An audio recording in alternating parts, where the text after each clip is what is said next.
Thank you.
Thank you so much for that, Reynold. All right, so we can get started now. Welcome, everybody. Happy International Youth Day. Good afternoon and or good morning, Your Excellencies, ladies and gentlemen, and all of you distinguished guests. As I already said, happy International Youth Day to every young person who's identifying as youth from around the world. I know there's different age groups that are identified as youth, be it you're 30 or you're 35, and of course, to many of us who still identify, being youthful. It's not an age thing, but it's just all about the way that you feel. A very warm welcome to all of you to this virtual event. As I said, our apologies for starting late.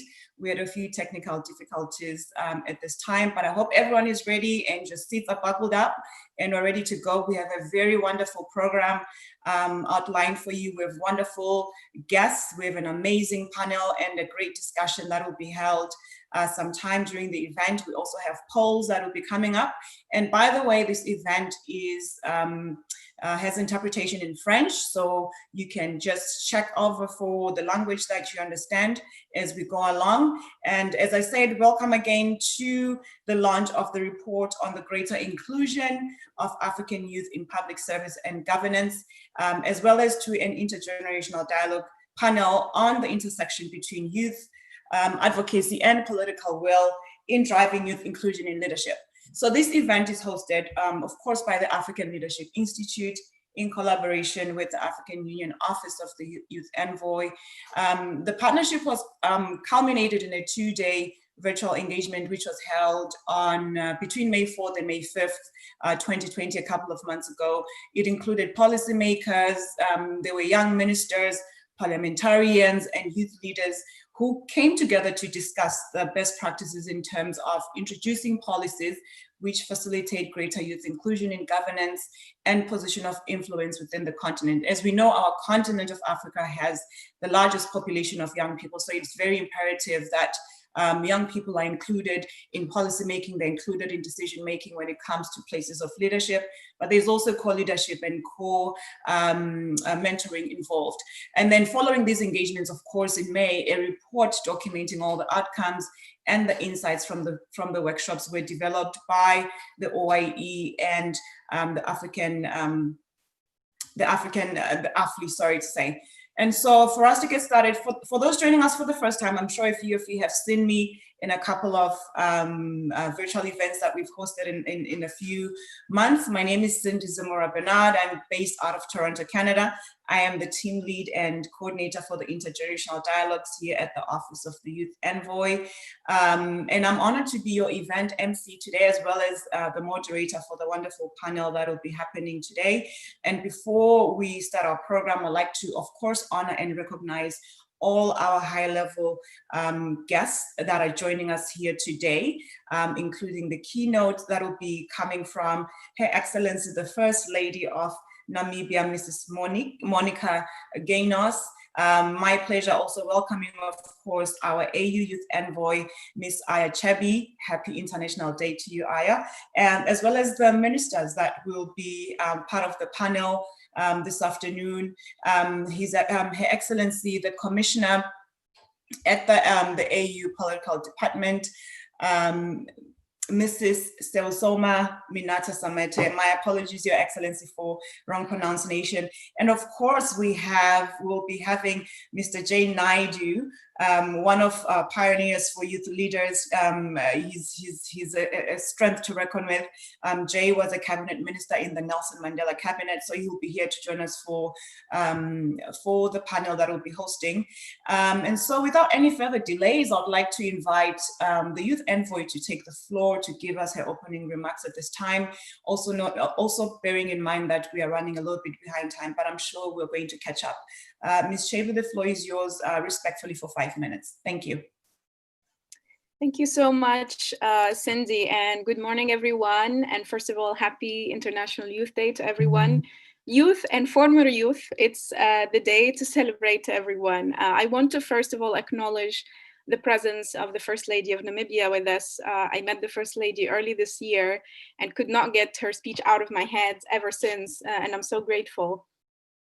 Your Excellency, for providing the time to be with us today. I know it's a busy day for you, International Youth Day, but you chose to also be with us. So I'm sure African youth will be so inspired by your keynote.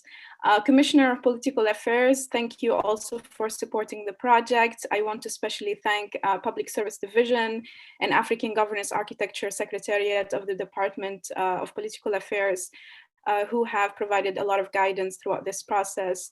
And we'll continue to work with you, Commissioner, to establish the network of African youth in public service. So I'm glad we have your full commitment and support in this endeavor. I want to welcome all of you, welcome my mentor, Jay Naidu, who served in the Mandela's cabinet. I hope internet challenges will not hinder us from hearing his wisdom. I want to welcome our young ministers, my sister Wale, Minister of Youth in Sudan, and my brother Christian, newly appointed Minister of Youth in Chad.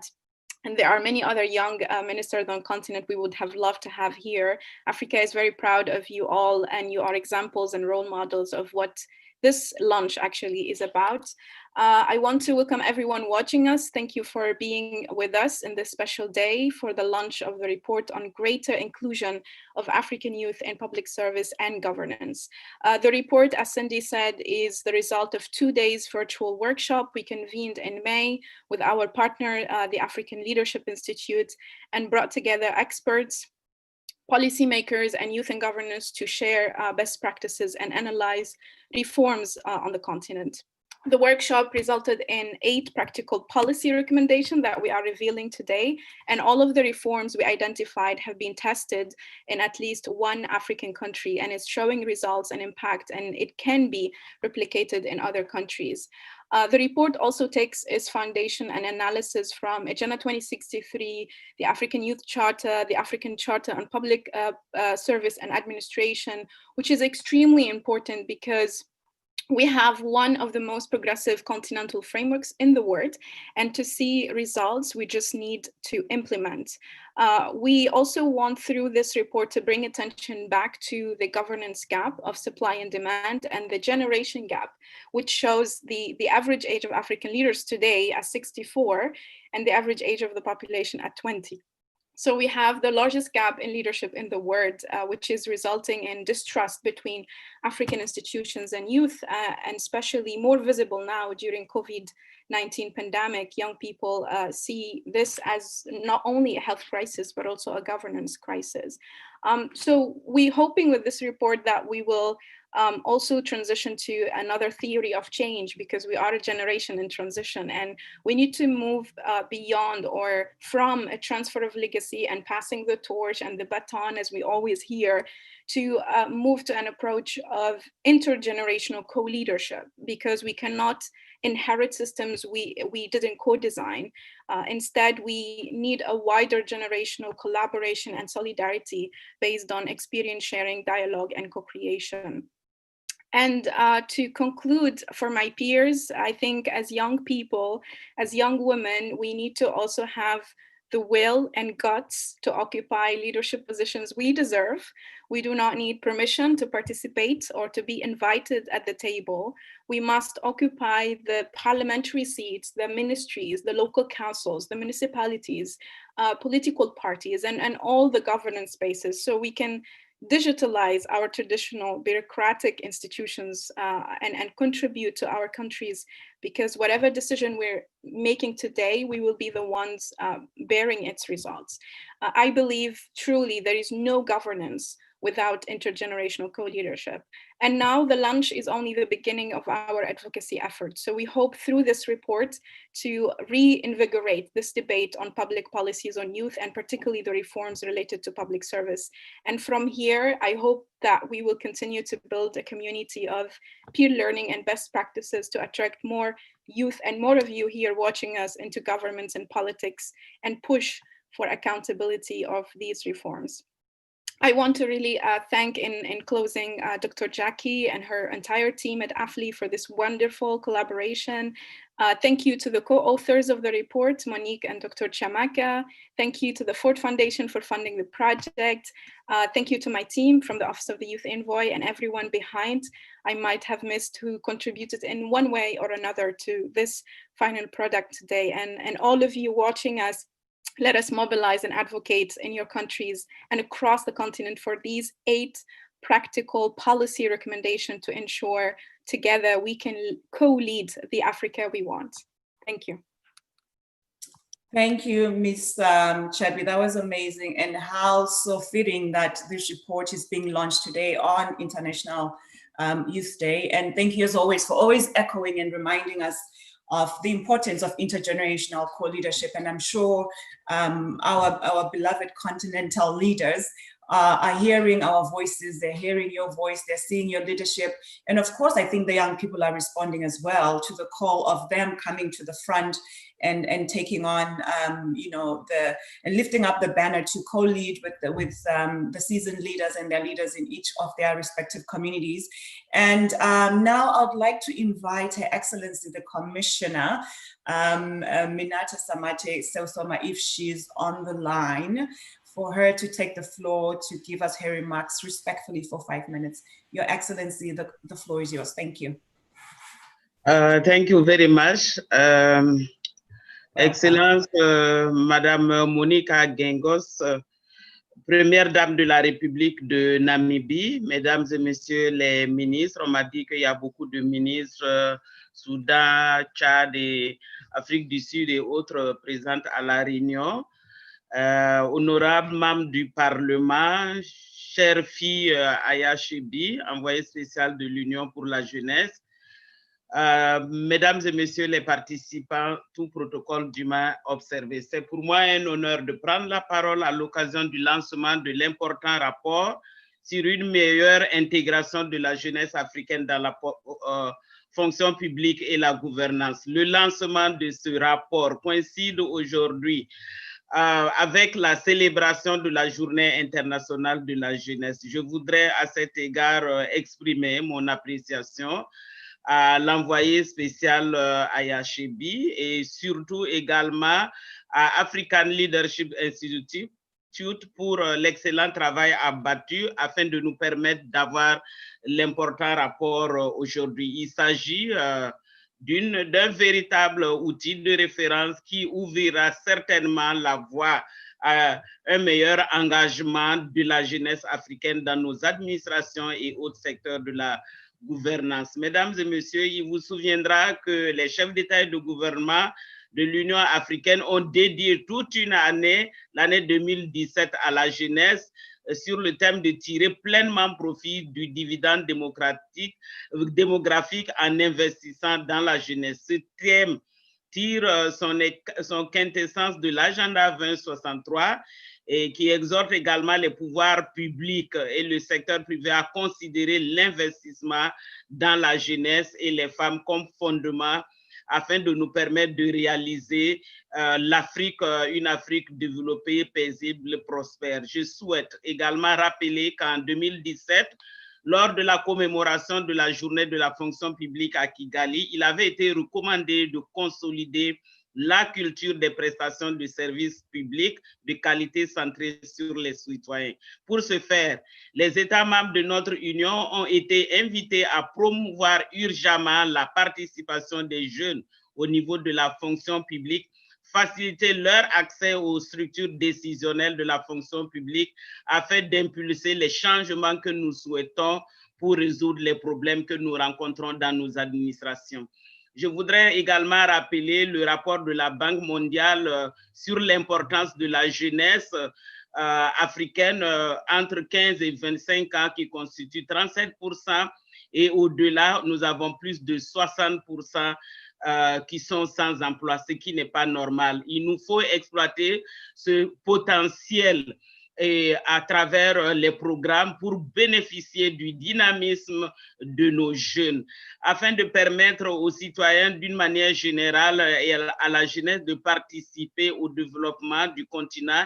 Il est impérieux de mettre en place des institutions publiques solides, compétentes, innovantes et de promouvoir le développement professionnel qui serait fondé sur le mérite avec une implication des jeunes. Chers participants, conscients de l'importance de nouer ce partenariat avec la jeunesse et d'assurer leur pleine participation justement aux questions de la fonction publique, le bureau de l'envoyé spécial est là souligné avec notre important partenaire African Leadership Institute et appuyé par les départements de l'Union africaine, ont travaillé sur le projet conjoint PACATI visant à renforcer l'inclusion et l'insertion des jeunes dans les processus décisionnels. Le présent rapport est donc une meilleure intégration de la jeunesse dans la fonction publique et la gouvernance qui fait l'objet du lancement aujourd'hui. L'atelier de ce jour qui réunit beaucoup de décideurs, je me félicite de la participation de la première dame de Namibie et de ministres jeunes et je suis certaine que les fructueux échanges que nous aurons permettront justement de faciliter une grande inclusion des jeunes dans la gouvernance et à des positions d'influence afin de promouvoir le partage des bonnes pratiques sur le continent africain. La fonction publique est un des piliers de la gouvernance à travers des services de qualité au profit de nos citoyens. On a besoin de changements qualitatifs et ces changements ne peuvent se faire sans la jeunesse de notre continent. Nous avons besoin de cette jeunesse qui est très compétente en matière de nouvelles technologies et d'autres technologies porteurs qui peuvent nous permettre d'améliorer la gouvernance. C'est à ce prix justement que nous pourrons booster les autres secteurs du développement du continent africain. Il nous faut rajeunir la fonction publique. C'est lui insuffler d'ailleurs ce dynamisme dont elle a besoin pour remplir sa mission au service du développement. Les jeunes sont dynamiques, ils ont beaucoup d'enthousiasme, doublé de valeurs, d'intégrité, d'humilité, de recevabilité et je ne doute pas que cette jeunesse est la garante d'un service public de qualité dont les principes directeurs ont été adoptés par les ministres africains compétents. Pour conclure mon propos, je voudrais réitérer un appel que j'avais déjà à lancer aux États membres de l'Union africaine, les invitant à investir dans la jeunesse, à investir encore plus. Les investissements qui seront effectués par nos pays aujourd'hui détermineront la trajectoire de développement de l'Afrique au cours des prochaines années et c'est à ce prix que nous placerons le continent sur la voie de la réalisation de l'Afrique que nous voulons et cela aussi passe par l'implication des jeunes au niveau de la fonction publique de nos États. Voilà les quelques messages que j'ai tenu à partager avec les participants et nous restons disponibles pour accompagner les jeunes en tant que département en charge des questions de services publics, de fonction publique et de décentralisation. Et je vous remercie pour votre aimable attention.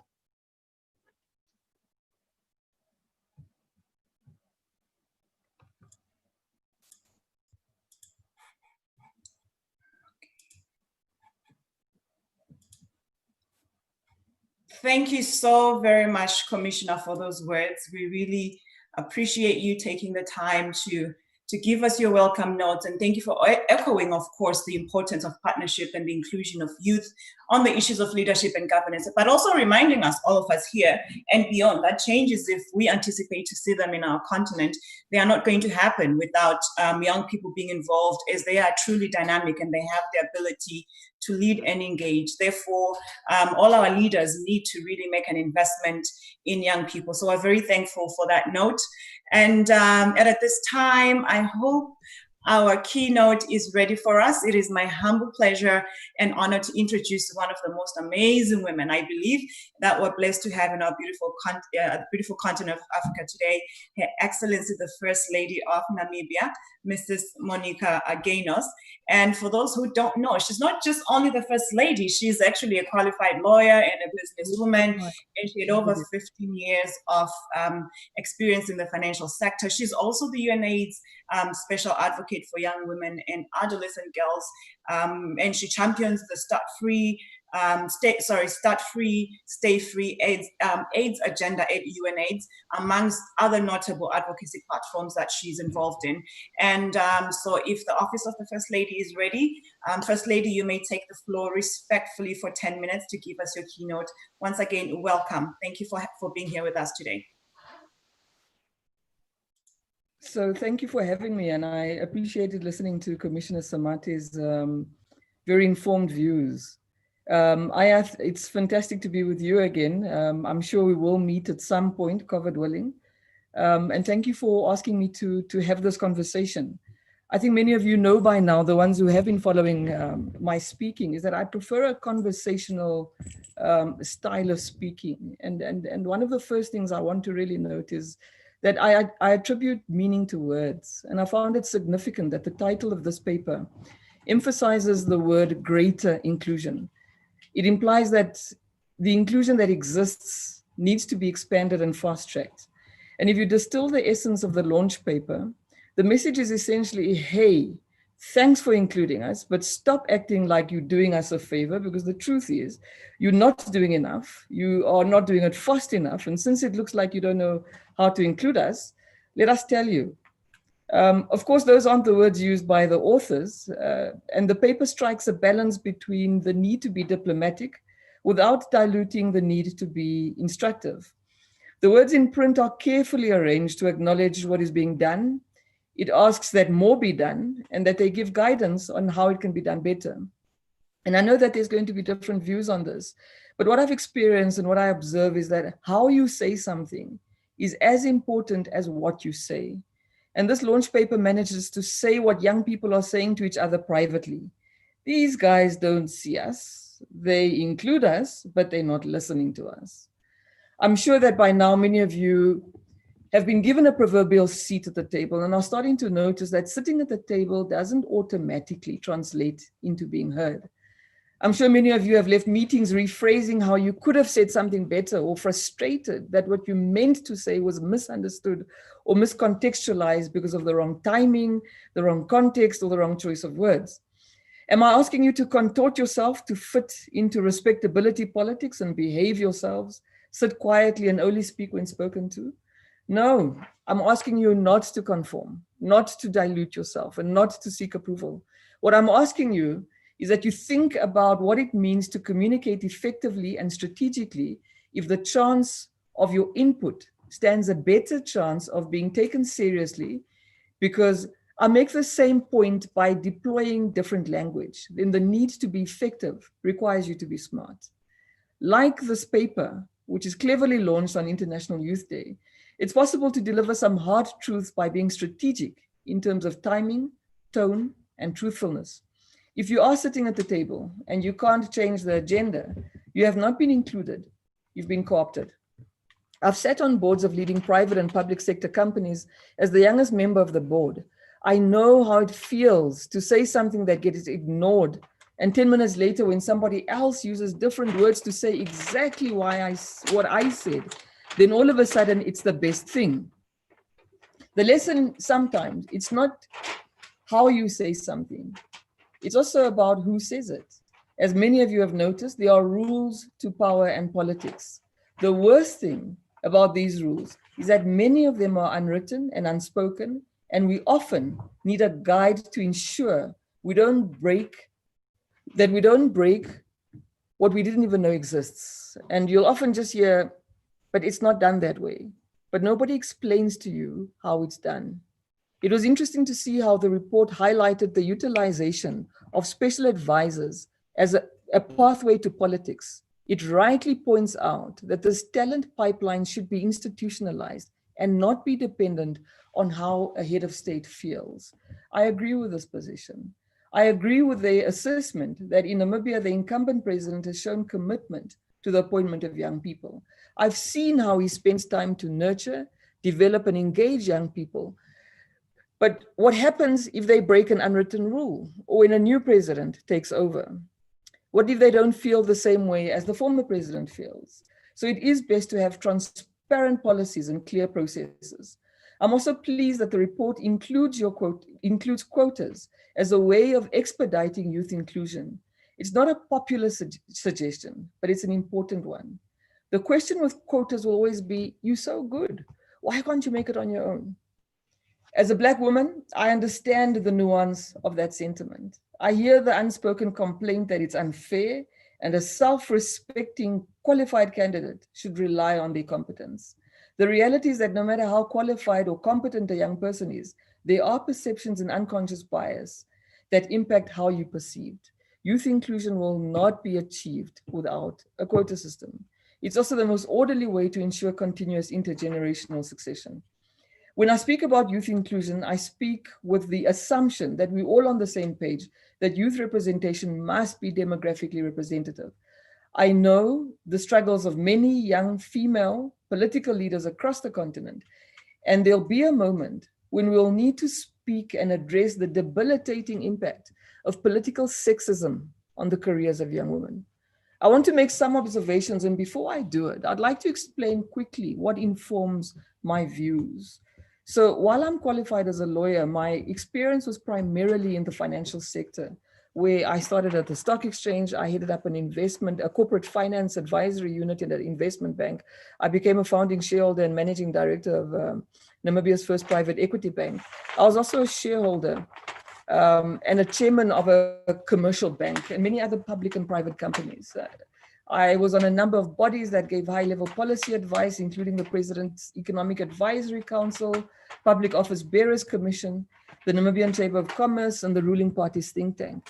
I mention these things because it has impacted how I see and look at the powerful.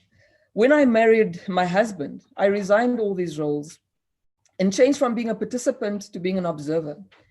And as a first lady, people tend to assume you don't know much. And I'm okay with that, as I'm not always in the mood to talk, and it gives me time to observe people and power. It's always a lesson to see how power is used by those who have it and how people who don't have it behave around it. It's fascinating to watch. The question I want each of you to ask yourselves today is, do you have a plan about how you will yield power? It seems like a simple question, but the reality is that the answer is complex. Power is corrosive. It does change people. You can't control something you don't understand, and it's important that you observe power dynamics. Be clear on how you behave around it and how you behave when you have it. When you have power, always remember how it felt not to have power and be guided accordingly. Time won't permit me to go into details, so there are 10 quick lessons I want to share that I've learned as an observer of power. Number one, try avoiding taking sides when politicians start clashing. There's a lot of grievances in the political space, and if you're not careful, you'll be forced to take sides. Politicians don't have permanent friends or enemies. They only have permanent interests. And when they fight each other, they normally don't include you when they make peace with one another. Number two, de-risk your political career with an economic vulnerability plan. I believe young people seeking to enter politics or the public sphere should first have marketable skills, a qualification, or a means of earning an additional income. There is no more vulnerable position than relying on the discretion of politicians for your livelihood, especially if you're unemployable outside of the public sector. Third, learn to accept defeat. I've seen many bright careers destroyed by the inability to accept defeat. whether it's electoral, whether it's not being considered for an appointment you felt you were best suited for, or given to someone who knows or does less than you. If you obtain public office, don't build your personality or your status around it. Positions are temporary. The worst time for a politician that I've observed is the day after he's been appointed, because that's the day his phone starts to ring and he's being reminded by everybody whether they remember how hard they worked and what positions that they deserve. Don't be that person. The fourth lesson is create your own space. Politicians are drawn to those who can articulate themselves properly. This doesn't mean that they will like it. They will respect it, however. Create your own spaces, write papers, be engaged, be strategic, be smart. They can't and don't know all the young people who are capable and competent. The only way you can get their attention is through newspapers, television, and radio through thought leadership. 5, decide how you want to participate. Do you start your own political party? Do you stand as an independent? Do you find an existing political vehicle that you identify with? Do you go against the mainstream? Take a route and stick to it. 6, pick your battles carefully. You'll always find yourself in disagreement with your political principles. There will always be things that can be done better in the public sector. Learning what to keep quiet about and what to fight is a skill. Decide what is important and fight for it. Conflict is part of this public space, political space, and a skill you want to learn is conflict resolution and not taking ad hominem attacks personally. 7, the system can be changed, but it will first try to eat you. I believe that within my context, that to see real reform, you need to get into the belly of the beast. I struggle to convince capable young people to work in the public sector or join politics, as they often feel that there's no upward mobility. They feel there's too much backstabbing, remuneration is too low, and they aren't being taken seriously. Get in and order to make a difference. Understand that there is a price to pay. What you must always understand is that you must know when you're trying to change the system, and you must understand when the system is starting to change you. It's important not to become so blinded that you can't see when something is going very wrong. If you find yourself always angry, frustrated, and in disagreement with your principles, then you need to introspect. This is partly what leads to the governance and generational gaps discussed in the paper. 8, never become like those who fight you. I think that point is relatively self-explanatory. 9, patriarchy doesn't sleep. Politics are a mirror of our societies, and if our societies are patriarchal, so are our politics. Women are judged harshly and given a narrow margin of error, and are often not included when late-night political deals and strategies are being discussed. Another element is how consensual sexual relationships are more likely to cost the woman as opposed to the man. Worse so, sexual harassment in politics and in the public space isn't taken seriously. Asa, I'm certain you've explored this angle, but I do recommend that we spend a little time speaking about sexual harassment and sexual violence within the corridors of political power. 10, watch how your political allies fight their enemies. Be careful of your allies who use dirty tactics and decampaign others, as one day when they disagree with you, they will use those same dirty tactics against you. I wish I could share plenty more, and herein lies my point. An important part of fostering intergenerational learning is mentorship. Find yourself a political ally, a mentor who can explain the unwritten rules, who can do translations for you when you say something that sounds different to what you meant, and someone who can intercede for you when a public pronouncement that you make rubs people the wrong way, and someone who can defend you when you are not there. Someone who explains why the public service or a political party that you're part of reacts in a certain way, why they're not willing to do things and be more active on social media or use technology to reach out to the youth or have more intergenerational dialogue. Mentors do assist in bridging the gap between the rhetoric and realities of youth inclusion. The crisis of generational transition afflicts churches, the arts, it afflicts all spheres. The younger generation will always differ with the generation that precedes it. Resisting the inevitable friction and need for transition is not an option for as long as we are mortals. The only logical way to manage generational transition is to intentionally groom suitable successors to ensure a smooth transition in a clearly defined, structured, and transparent manner. This is essentially the point of the paper, and I agree with it. The need for youth inclusion should no longer be a topic. The topic should be, how do we institutionalize and fast-track youth inclusion while making sure that the youth are not only seen at the table, but that they also heard. So thank you very much. I hope that these lessons were useful. And I'm more than happy, I see there is a chat going on. I'm more than happy to answer some of your questions on the chat as well. Thank you very much.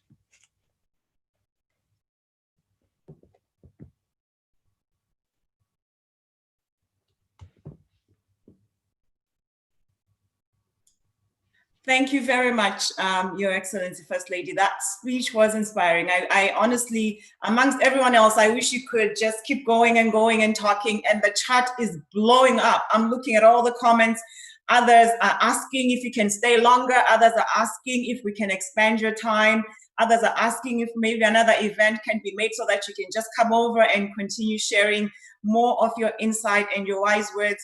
So we really, really value your time here today. We're so grateful that you're able to join us. And for every young person that was listening to that speech, that wasn't a speech, that was the First Lady really being herself, as in how she is being amongst us and really sharing and pouring out and showing us the type of leader that she is. She definitely echoed a lot of things that we've been hearing over and over today, but she's not only echoing that, she's actually walking the talk as one of the leaders that definitely believes in intergenerational succession. And so it is really vital that we believe that it is possible for that. And if I can take out anything from all the things that were mentioned today, I hope every young person here is listening and they can really understand that for those that are trying to get into spaces of leadership, please remember that when you have power, remember what it felt like when you didn't have it, because that's really, really important. I find that that's the greatest lesson for everyone who's coming into any space of leadership. It doesn't matter if it's in a political space or it's in a private space. And so thank you so much, First Lady, for a wonderful speech. I think the questions are coming on the chat. We will be able to pick out some of the questions and then we'll pose them and see how maybe those questions can be answered whilst we're still here in the chat without taking much of your time. And so without any further delays, I'd like to invite Monica to come on for just a few minutes so that she can give us a brief on the report. Ms. Monica is with African Leadership Institute. So I'll pass it over to you, Monica, for now for the next few minutes. The floor is yours. Thank you. Thank you, Cindy. Firstly, I just want to say a brief thanks to, firstly to our funders, the Ford Foundation, our unstoppable partners, the African Union Office of the Youth Envoy, our incredible speakers today and at the workshop, and all our fantastical technical support team, and of course our fantastic designer who put the report together for us. Please don't skip over the acknowledgement section because it really does take a whole team to put together something like this, and we are very, very grateful for all the support we've had. So I will share my screen now.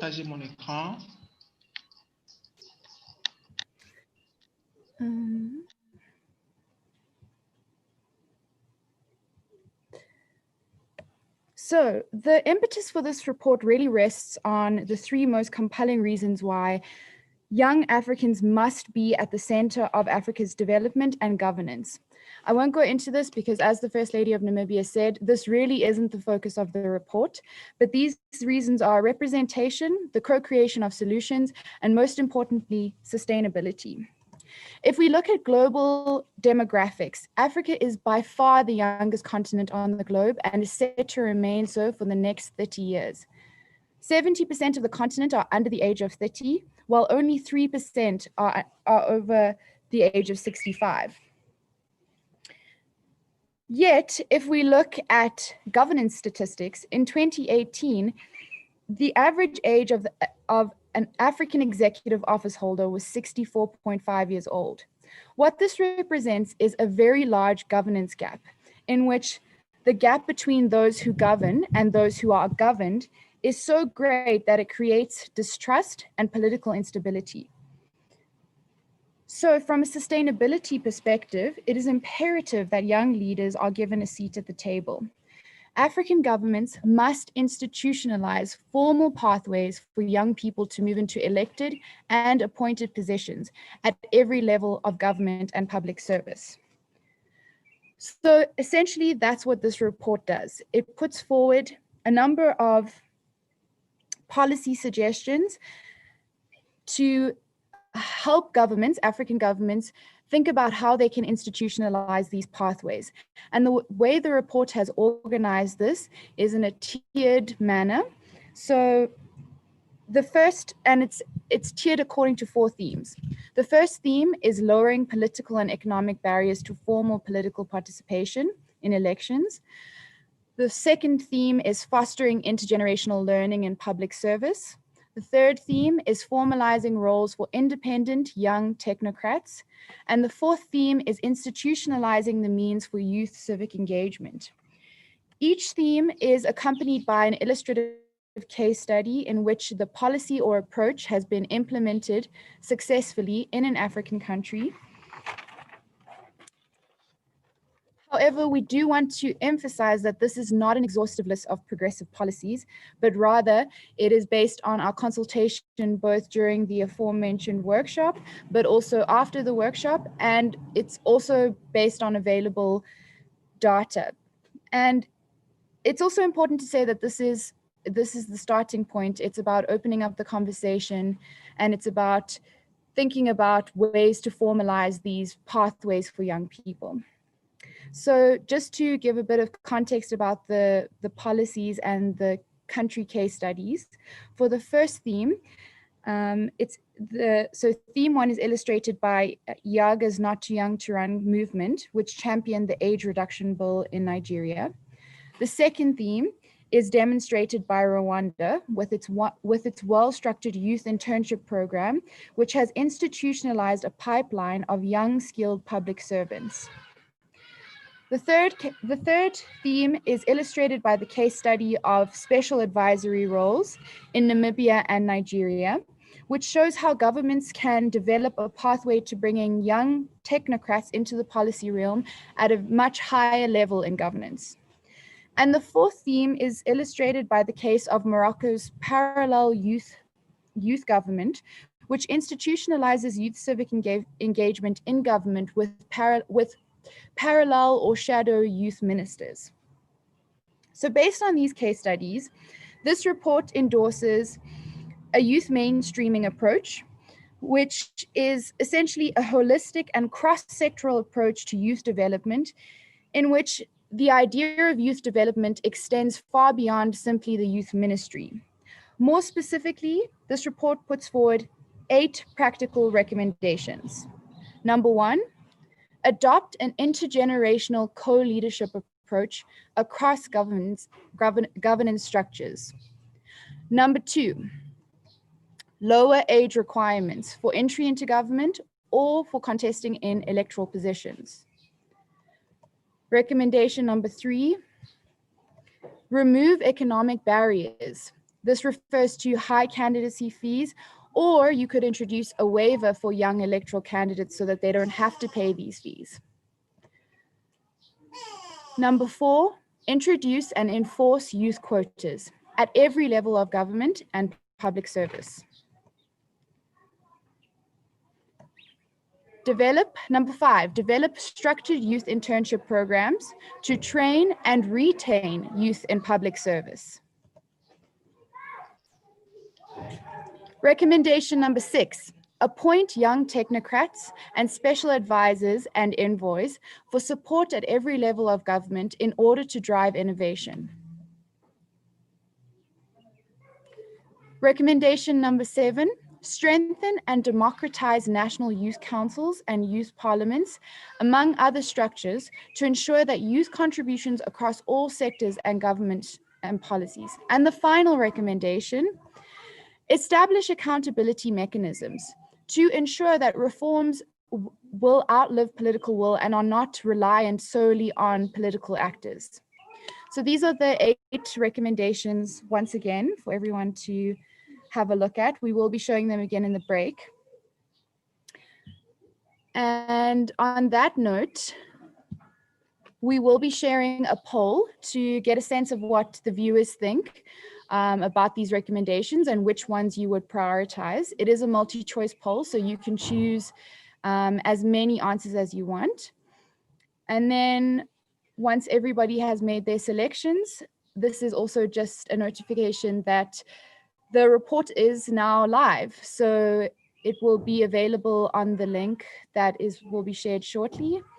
And yes, I'll hand over back to Cindy. Thank you so much.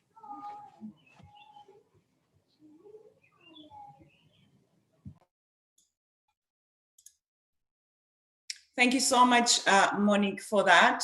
That's great to hear. And again, wants to remind everybody that the poll is up. If you could take a few moments to take part of the poll, it will be very helpful for this event, but also for this report that has been put up for us to understand what you think about what we're discussing here today. And then, of course, we will be sharing the report itself. I believe at this time we're going to take a short break whilst the report is being uploaded. And after the short break, we're going to come back and we will join our panelists for an exciting discussion on youth inclusion. So over to you, Reynold, for uploading the report. Thank you.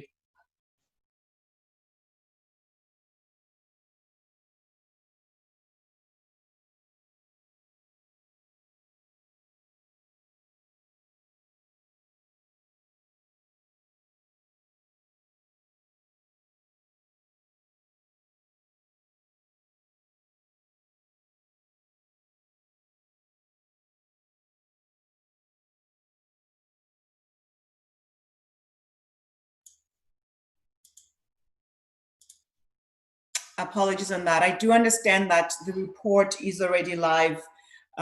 So you can go ahead for sure and look at the report if you can, because it has been publicized. And so right now, I guess we will move on then to the next session of our presentation today. And at this time, I would like to invite the Minister of, His Excellency, the Minister of Chad, to come and give us his presentation at this time. If His Excellency is ready, it will be my pleasure to give you the floor respectfully for 5 minutes. If that will be all right with you, Honorable Rotunang Mohammed Ndonga. And for those of you who need the translation, don't forget to press the translation button to go with that. Your Excellency, the floor is yours. Thank you very much. Okay, thank you so much. I will speak in French, but could you please open the camera, the video, accept me to open the video so that I can...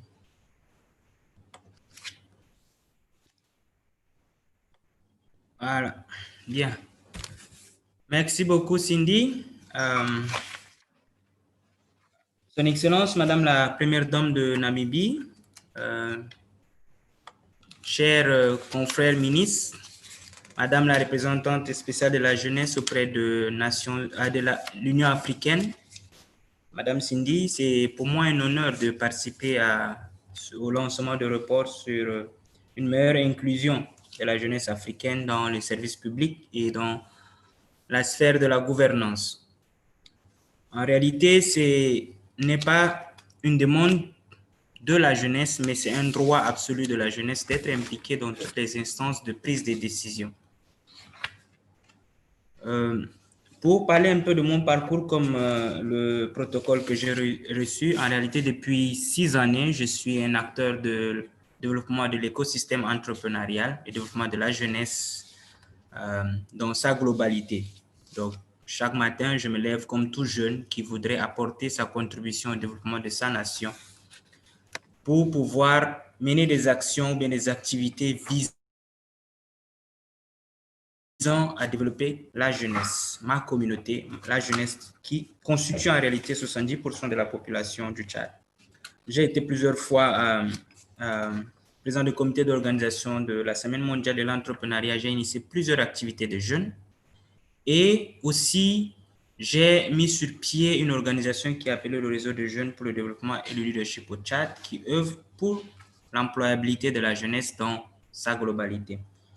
C'est ce combat de manière désintéressée, civique et surtout pour l'amour de sa patrie qui a bien nécessairement contribué aujourd'hui à ce que je puisse être honoré ministre de la République.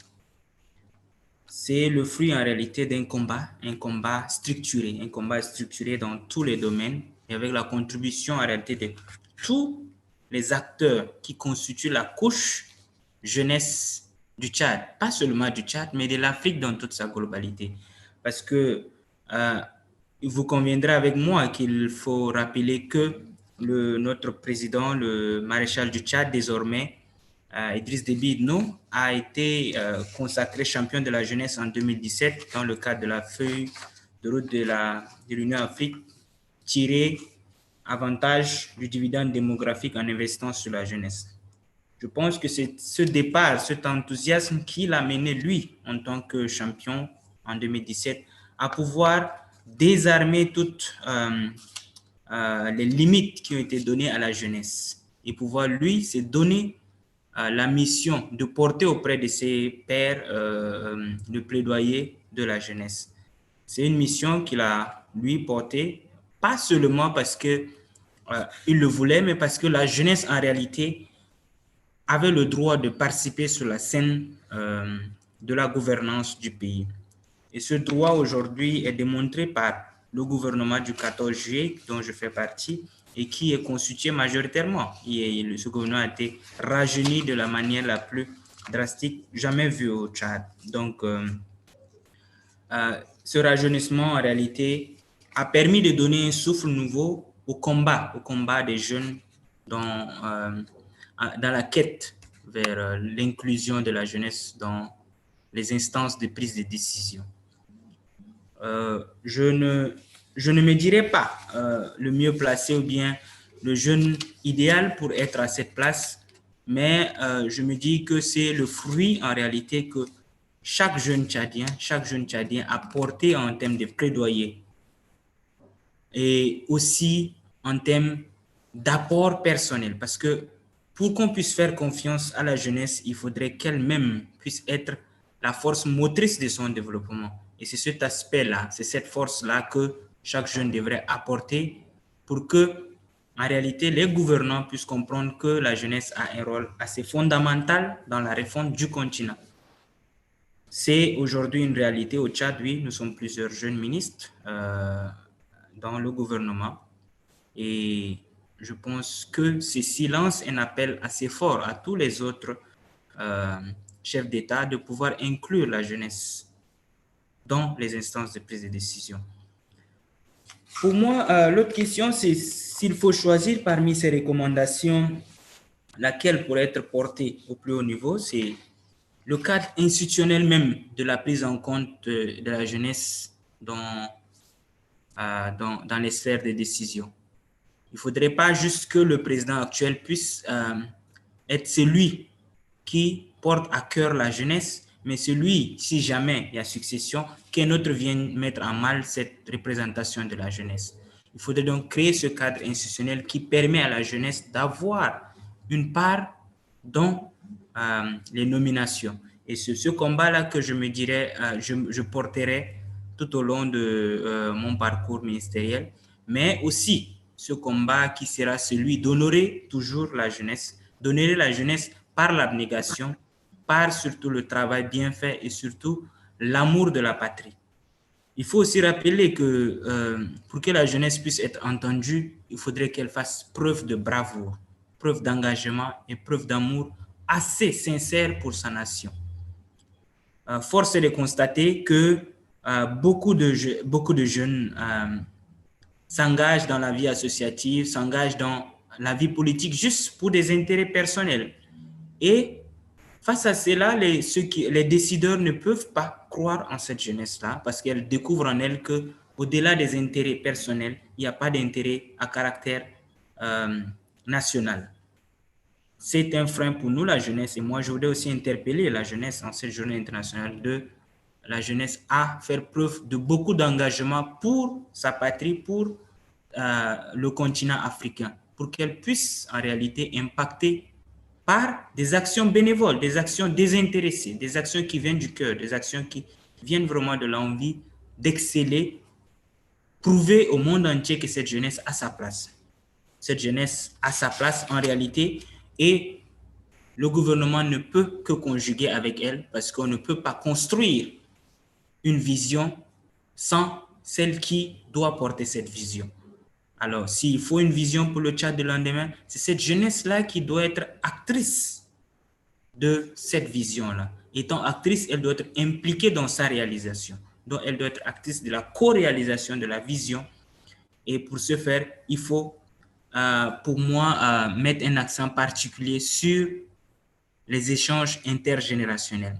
Il faut reconnaître aussi que chaque pays, le continent africain, vient de loin et a ses difficultés, a ses manquements. Il faudrait donc que la jeunesse puisse puiser sa sagesse des expériences du passé et prendre avantage de ces expériences-là pour qu'elles puissent impacter d'une manière ou d'une autre la vie de sa communauté, de par ce fait, toute sa nation et pourquoi pas l'Afrique. Donc, je pense que je lance une fois de plus cet appel à amplifier les actions de la jeunesse, amplifier de la manière la plus idéale possible pour que chaque jeune puisse se reconnaître dans la sphère politique. Et l'inclusion n'est pas une demande juste, n'est pas une faveur à la jeunesse, mais plutôt en réalité un droit absolu de la jeunesse. Et cette jeunesse doit se mettre dans cette posture-là de pouvoir arracher certains droits qui lui reviennent. Et arracher de la manière stratégique. Arracher ne veut pas dire toujours faire la guerre, parce que les revendications, vous conviendrez avec moi, ne permettent que de mettre les freins. Parce que s'il faut aller vers la guerre, celui qui est plus fort que nous ne nous laissera pas gagner. Ils sont sûrement plus forts que nous. Nous devons donc aller stratégiquement leur faire comprendre notre impact et notre force d'agir et de créer avec eux l'avenir du pays pour qu'ils puissent continuer à croire en nous. Moi, je pense que c'est de cette manière-là qu'il faut impacter et continuer ce dialogue-là. Merci une fois de plus, cher Aya Chibi, pour l'invitation. Merci à toute l'équipe qui a voulu organiser cette session-là. Je me fais ce plaisir en réalité de parler au nom de la jeunesse, tchadienne, mais africaine, qui est en quête de son identité. Et cette identité ne passe que par son impact à elle personnellement. Merci une fois de plus, Cindy. Merci aussi à tous les autres panélistes d'avoir accepté joindre ce panel qui est d'une importance capitale pour, bien évidemment, la suite de ce combat vers ce rapport-là.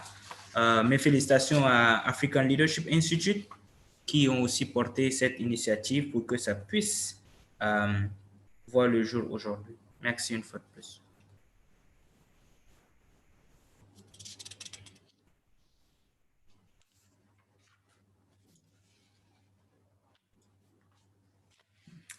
Thank you so very much, Your Excellency. It was very inspiring to listen to you, and thank you for making time to be with us here. I know we cannot let you go without asking you a few questions, and being that you're already in the cabinet, I'm seeing on the chats a lot of young people actually have a burning question. They're asking, as the youngest minister that is in the cabinet right now, what are some of the things that you are going to do, or some of the ways that you are going to put forward to ensure that you also support them and help to pave the way for them to be involved in spaces of leadership as the one that you're in? And what are some of the things that you're going to work on to ensure that there's also intergenerational succession and leadership within the cabinet? Bien, merci beaucoup, merci pour cette brillante question. Il faudrait comprendre que pour agir, il faut agir de manière spécifique dans le cadre de chaque pays. Moi, pour mon pays, il y a plusieurs défis liés à la jeunesse, plusieurs défis liés même au repli identitaire de la jeunesse, parce que la jeunesse s'est vue plusieurs années mise de côté dans les instances de prise de décision et peut-être a fait ce repli-là qui ne permet pas de cerner vraiment l'impact que le gouvernement pourrait apporter. Il y a eu des avancées assez considérables. Donc, ma première mission à moi, c'est redynamiser même d'abord la structure de la jeunesse de manière institutionnelle, parce que nous avons dans notre département aussi des représentations de la jeunesse. Et pour ce faire, il faudrait restructurer ce type de représentation qui sont en réalité, les organes qui doivent porter plus la voix de la jeunesse. Si aujourd'hui nous sommes invités, c'est parce que Aya Chebi, qui est l'envoyé de la jeunesse, a bien voulu prendre l'initiative. Il faudrait que des jeunes, ce cadre puisse être créé pour que des jeunes puissent de manière indépendante donner leur avis, donner de manière assez structurée leur avis, surtout avec des arguments assez bien fondés. Et c'est ce travail-là qu'il faudrait faire pour que chaque jeune puisse se reconnaître en une institution. Et une fois ce travail fait, naturellement, l'effet multiplicateur se fera, parce que si une jeunesse est assez motivée, elle a cette force, naturellement, elle sera assez innovante pour proposer, être une force de développement. Et c'est de cette manière-là qu'on va pousser la jeunesse à elle-même porter son destin, vers le développement de la nation. Donc, ça, c'est l'une des premières missions que je vais faire. Et nous n'avons pas, au niveau local, nous avons ratifié la charte de l'Union africaine sur la jeunesse, mais nous n'avons pas notre charte nationale de la jeunesse. C'est l'un des combats sur lesquels je vais m'y mettre pour que la jeunesse puisse avoir un cadre réglementaire qui vraiment régit ses droits, régit en réalité les instances qui lui sont accordées. Et bien évidemment, troisièmement, c'est ce plaidoyer aux plus hautes autorités de pouvoir croire davantage à la jeunesse. Et si Dieu merci, chaque jeune de sa partition, un jour, ils prendront des actes ou bien des ordonnances qui vont instituer une partition spécifique pour la jeunesse dans chaque gouvernement. Et pour ce faire, nous aurons gagné un combat sur le long terme.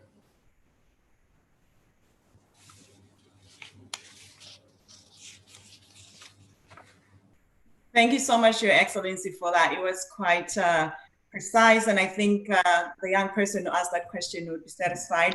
And we have a question for the First Lady, if she's still able to answer a few questions for us before we close the event. Ukarabo from Johannesburg in South Africa is asking how the government is including young people in participation in the decision making of the Namibian government. So it goes back to the intergenerational succession, inclusion, and co-mentorship, co-leadership. So Karabo is asking from the Namibian context, what is the government doing in this regard? Thank you, First Lady. So, Karabo, what the government has done is there's been a number of initiatives, but the report does use Namibia as a case study. And they do mention that the president has been using the role of special advisors to bring young people with special qualifications into the highest levels of government. And one thing that I do know that he's been very conscious about is not requiring these young people to be affiliated to the governing party, as long as they've got the right qualifications. He's also made a conscious effort to appoint a lot of young governors.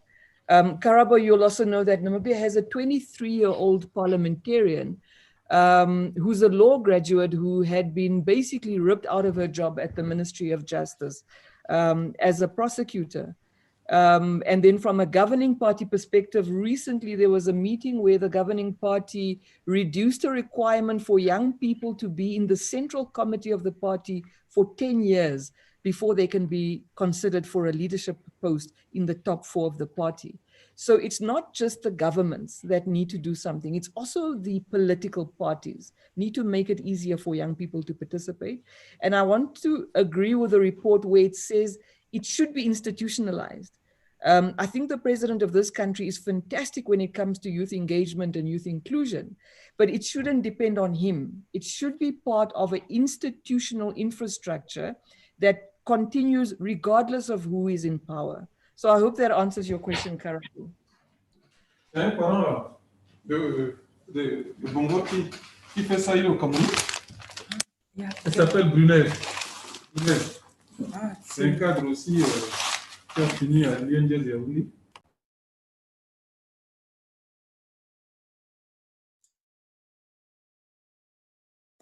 Oh, I'm not sure if His Excellency Rotunda had a question for the First Lady.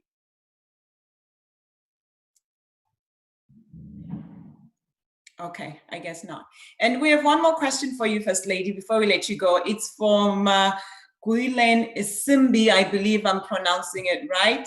And it's two questions, actually. First of all, they're saying, we as young people have a zeal to change our continent through advocacy and politics, but we lack guidance and the right people to guide us in the right direction by giving us advice and helping us through different ways. So the question is, what is the plan to promote the mentorship and the guidance to us so as to create young people, young leaders who are game changers?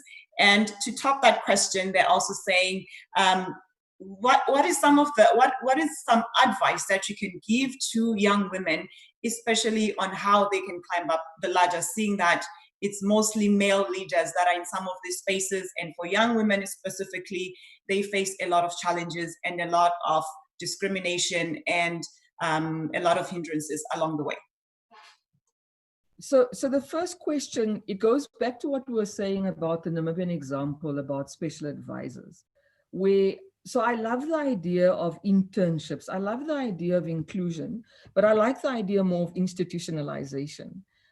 So what I do know, and I know this personally because I mentor so many young people across the continent, after having encountered them on social media, or I find them at an AU meeting, or we find each other in New York at the ANGA, we take each other's details down, or they direct message me on social media, and we get into a mentorship-mentee relationship, which is also good for me because I learn a lot from them.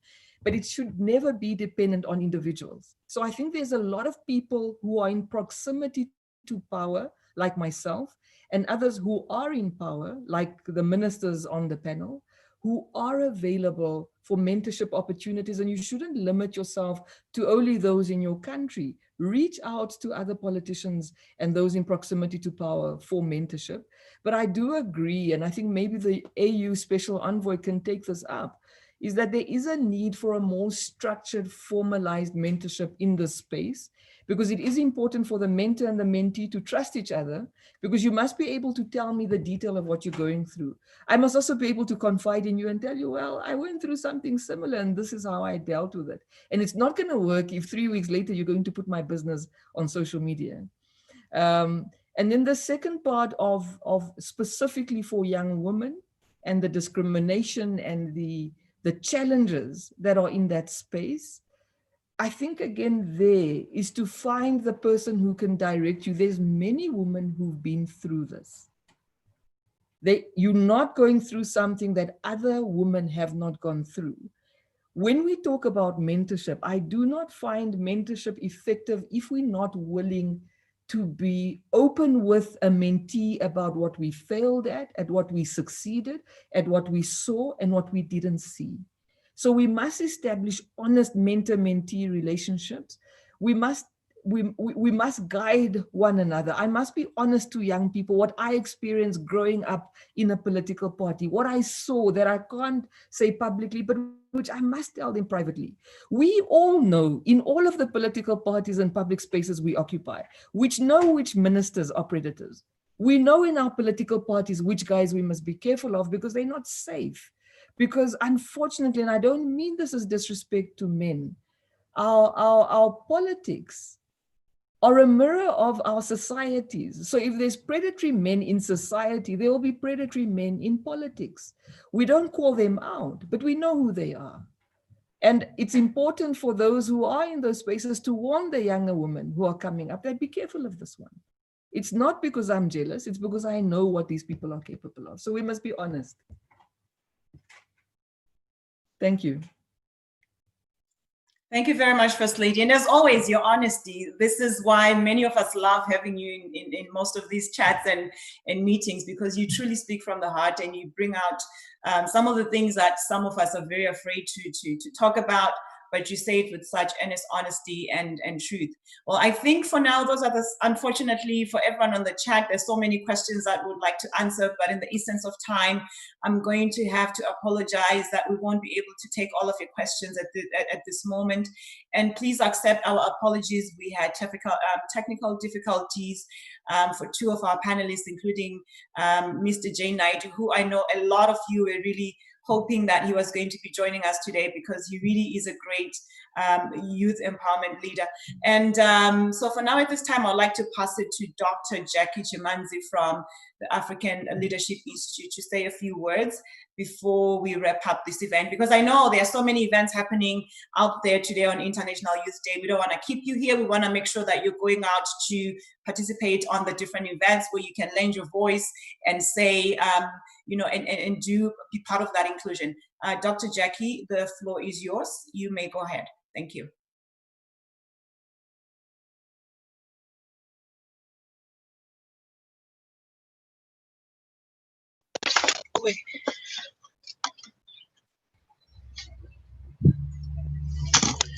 Hi, everyone. Can you see me? Great. Yes. Okay, great. Okay, great. Thank you so much. I'm so delighted that this report has come to being. You have no idea how happy I am today. I think I'm the happiest woman on this continent. This report is so personal to me, and it represents years and years of me deeply contemplating the state of Africa, deeply contemplating the future of Africa. We are not where we need to be.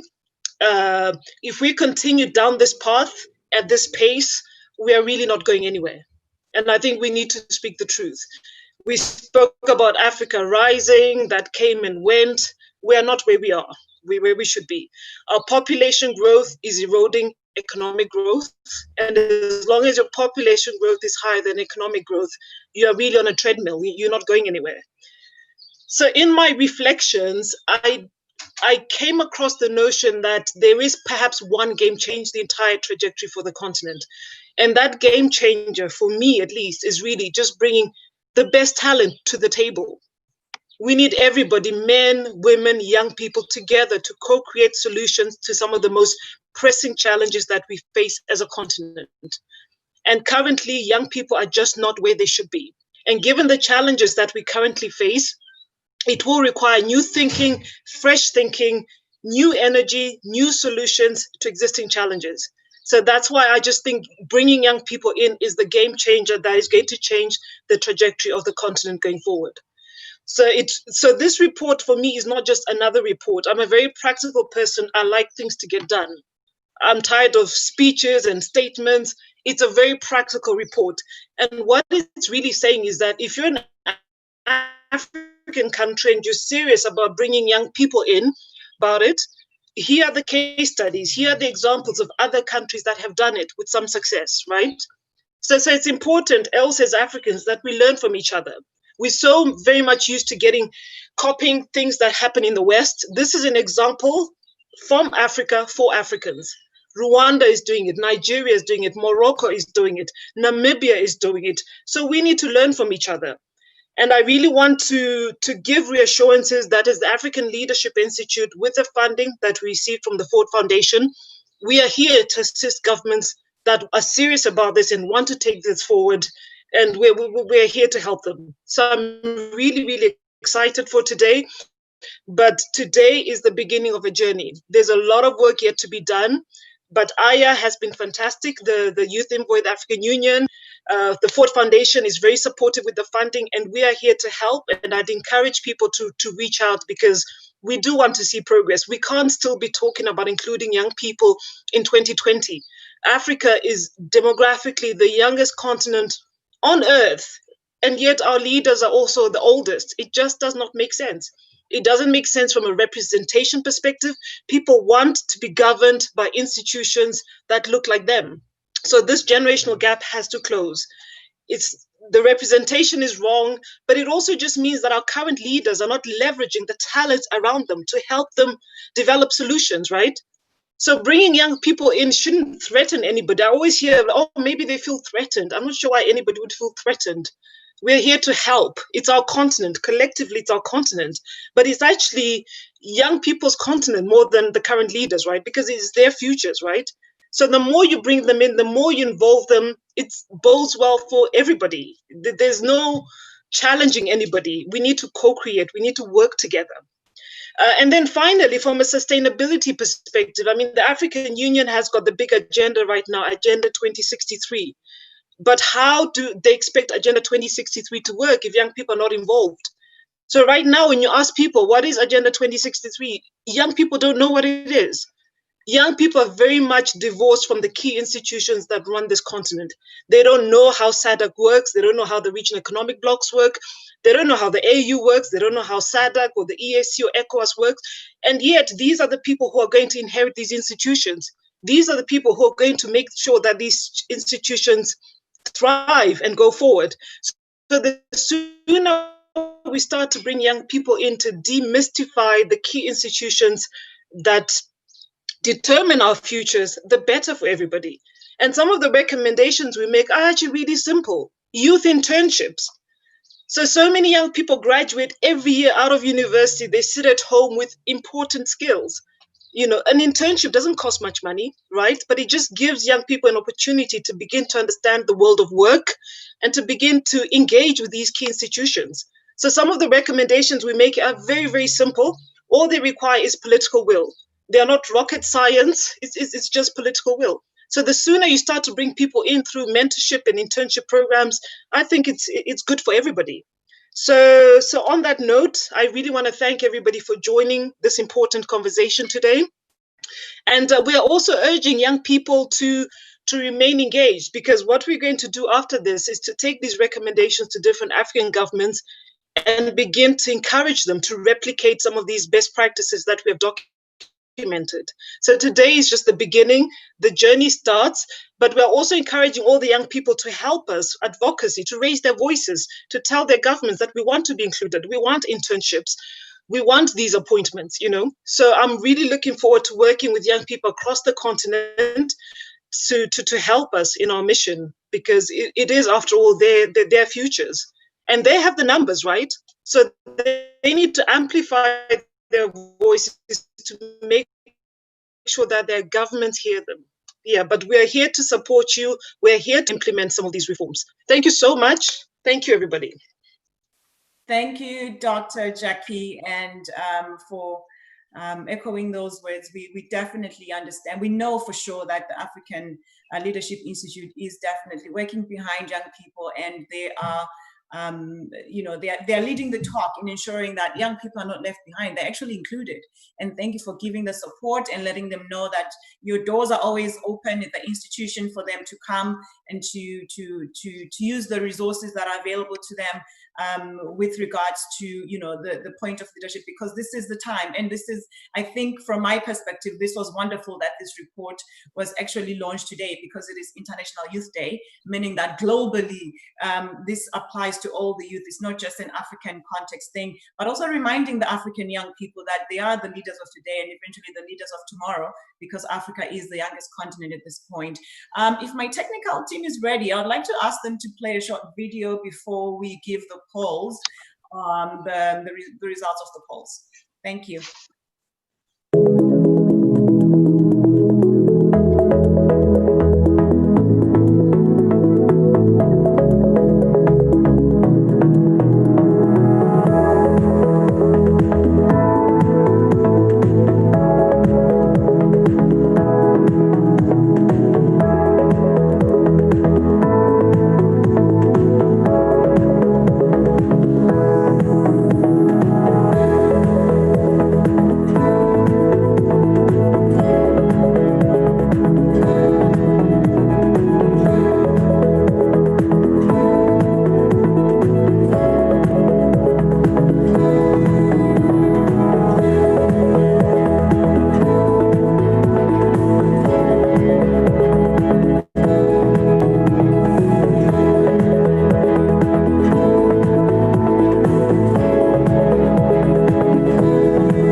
Thank you so much. I believe we now have the results of the poll. Well, there they are. And so, as you can tell, so as we go through the poll, the question is, what concrete actions would you like to see introduced in your country?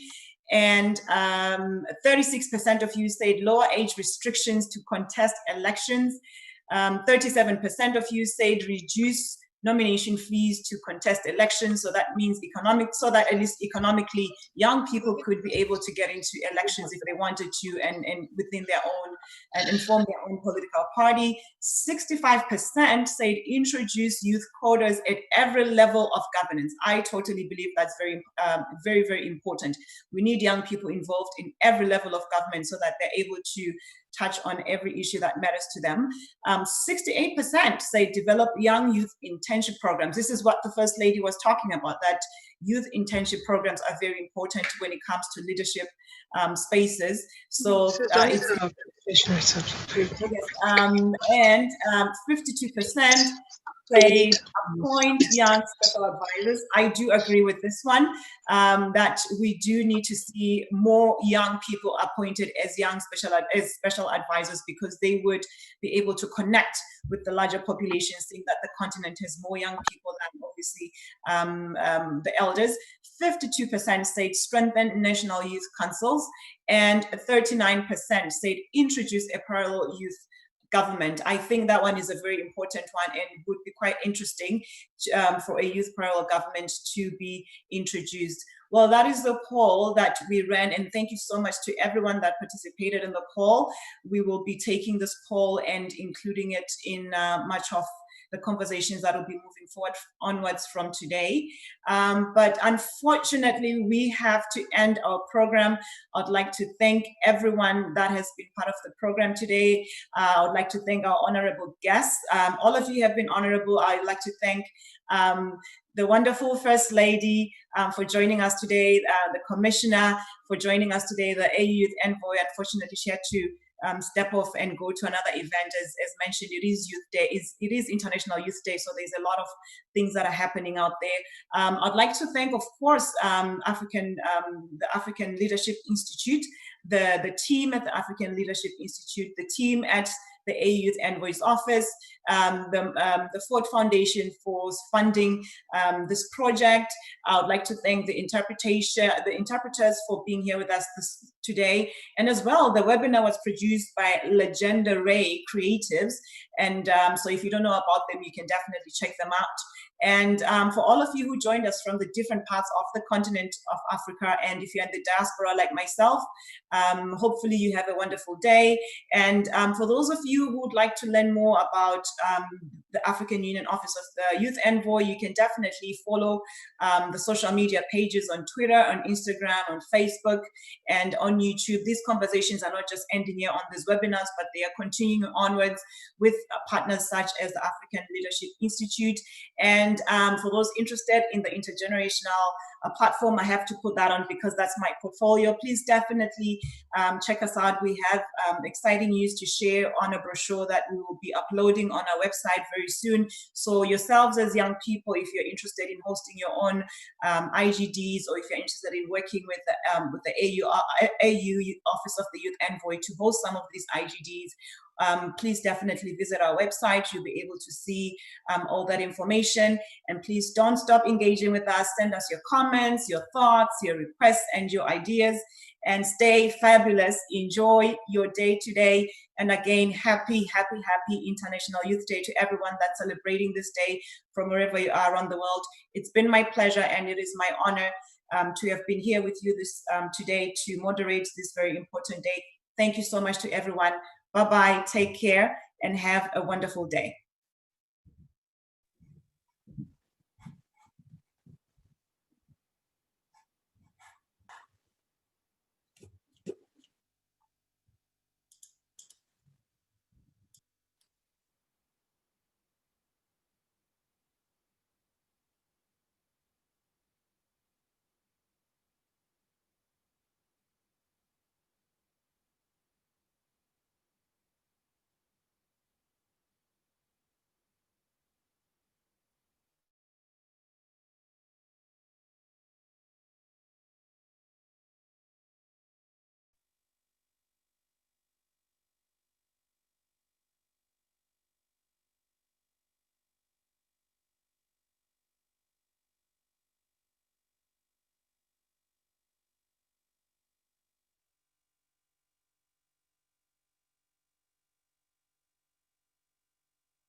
you.